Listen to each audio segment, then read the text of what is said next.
So when you talk about some of the ideas that we're throwing out here, it just gives you an inkling of where things can really be taken. And it's with great joy and great pleasure that I introduce you to Lulu Cerone.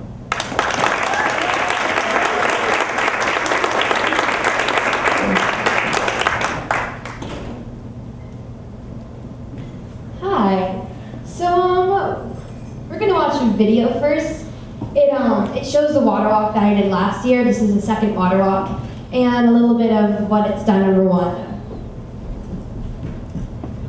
Lulu began learning about the water crisis and saw how the simple task of doing a lemonade stand could make a big difference. Lulu started a movement called Lemonade Warriors, inspiring others to raise money in kid-friendly ways. The best part about being a lemonade warrior is when I hear from teachers and parents that we have inspired younger kids to do their own lemonade stands. She even organized businesses in her community to support the kids' activities. From lemonade stands to water walks, Lulu continues to be an ambassador to her friends and teens across the country, believing that what she is doing is making a difference in Africa. Across the globe in the mountainous region of northern Rwanda, Michel leads a group of community members who came together to restore relationships broken by a genocide that placed neighbor against neighbor and husband against wife. He had a vision to lead communities through personal transformation, including forgiveness and restoration.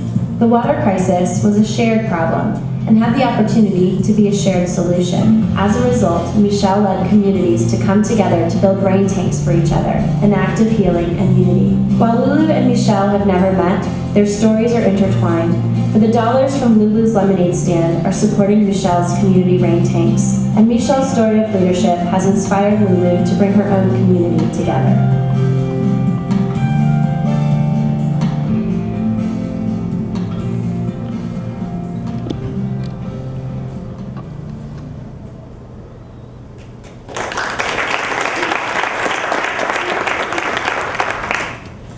Thank you so much for inviting me today to talk about my experiences as a lemonade warrior.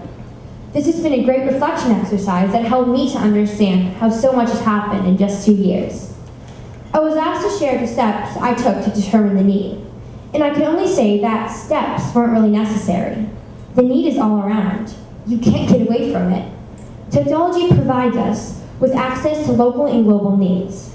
It all started for me by seeing disturbing images online of the earthquake victims in Haiti. It was like I got punched in the face with the feeling that I needed to help immediately. Whenever someone finds a cause that they're passionate about, it'll hit them in the face too. Suddenly, adrenaline starts to flow and you get this incredible energy to act. When that adrenaline kicked in for me, my immediate thought was to reach out to my class. I knew my class had the power to make an impact. We already had the experience of joining together, organizing our resources, and doing hard work to help a cause. We already had those skills through service learning projects that we did at the Wesley School. I flashed back to our second grade book drive when we motivated our entire school to bring in almost 2,000 books. I remember how much fun we had making announcements, having a poster contest, and counting and sorting the books. But mostly, I remember how powerful I felt knowing that we were in charge of making it happen. That's why I had the confidence that my class could pull together and help Haiti. Service learning gave me this confidence. It was part of who we were as a class. It was part of who we were as friends. The skills that we learned in service learning were about to become very, very useful. I know that a successful service learning project has a simple and age-appropriate activity, so I chose a classic lemonade stand. A successful service learning project also has a creative twist. I remember how our poster competition for the book drive and how strongly my class responds to competition, especially if it's boys versus girls. So I gave a simple lemonade stand a boys versus girls twist, and my lemonade war began. I sent out an email to my whole class that day. Immediately, everybody responded. And like me, they were all sitting at home with a horrible lump in their throat and a feeling that they needed to help Haiti. But I just happened to be the first person to organize an event where they can act on those sad feelings and actually help out. Their sadness turned into energy, and lemonade stands sprung up everywhere. The girls eager to beat boys, and the boys eager to beat the girls. Word spread to family members near and far, and donations started pouring in from even other countries. The school let us make announcements, and suddenly, other grades joined in. Of course, our parents were totally working hard, but we motivated everything. with ideas and our passion, and our emails, our strategy, our lemon squeezing and cookie baking. This was done on weekends and totally separate from school. But the support that our school, it turned out to be a very important part of all of this. The school organized an assembly, and a classmate invited a representative from Hollywood Unites for Haiti to come and speak. That representative ended up going to Haiti the very next day and was sending texts to our lemonade stands while he was on the ground helping the victims. That really gave us a connection to his work, and he really educated us on the tragedy and kind of gave us just this personal feeling that we were really helping. And by the end of 2 weeks, we ended up raising $4,000. And it just felt so powerful. And if a 10-year-old is lucky enough to feel that power, it becomes part of their DNA, and they will want to keep doing it forever. But only if they have a support system to keep it going. That's where school and parents play a really big part. And as you can see, I was lucky enough to have support from both. And their support led me to tap into a vast network of mentors and organizations that helped me sustain my intentions and grow even further.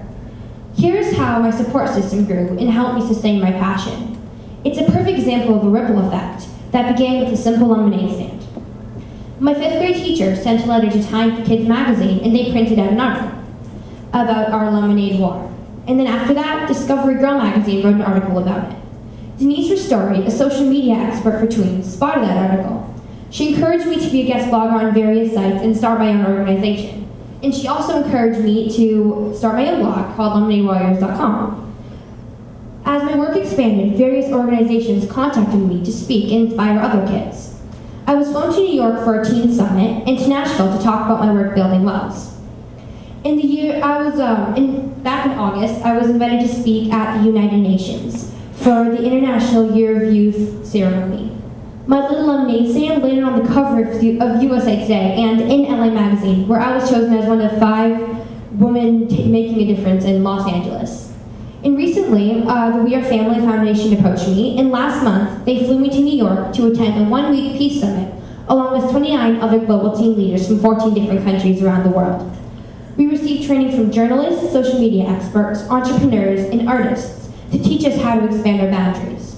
My desire would never have turned into a life-changing passion without this chain of support. Talk about a ripple. My current focus is based on a quote by Maddie J.T. Stepanek, who believed that peace is possible if our basic human needs are met. To me, nothing is more basic than the human need for clean water. I'm working closely with an organization called Blood Water Mission that work directly with the people in Africa. They have given me countless hours of training, materials, and support. This kind of support is available to any kid who takes initiative. If I could squeeze my reflection into one sentence, it would probably be this: we are not the leaders of tomorrow, we are the leaders of today. So to anyone who believes in service learning, I want to thank you for laying the foundation for my work. Because of you and the amazing support system that's out there for kids like me, I believe that my generation can achieve great things, and I hope that we will be remembered as the we generation. Thank you.